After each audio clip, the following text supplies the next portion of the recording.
ॐ नारद उवाच प्रणम्य शिरसा देवं गौरीपुत्रं विनायकं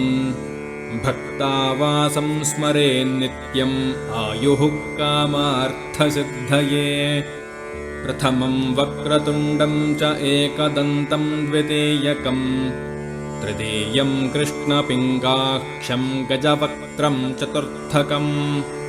लम्बोदरं पञ्चमं च षष्ठं विकटमेव च सप्तमं विघ्नराजेन्द्र धूम्रवर्णं तथाष्टमं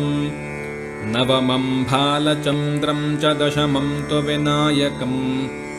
एकादशं गणपतिं द्वादशं तु गजाननम् द्वादशैतानि नामानि त्रिसन्ध्यं यः पठेन्नरः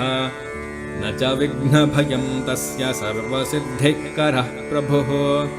विद्यार्थे लभते विद्यां धनार्थे लभते धनम् पुत्रार्थे लभते पुत्रान् मोक्षार्थे लभते गतिम् जपेद्गणपतिस्तोत्रं षड्भिर्मासैः फलं लभेत् संवत्सरेण सिद्धिं च लभते नात्र संशयः अष्टभ्यो ब्राह्मणेभ्यश्च लिखित्वा यः समर्पयेत् तस्य विद्या भवेत् सर्वा गणेशस्य प्रसादतः इति श्रीनारदपुराणे संकष्टनाशनं नाम गणेशस्तोत्रं सम्पूर्णम्।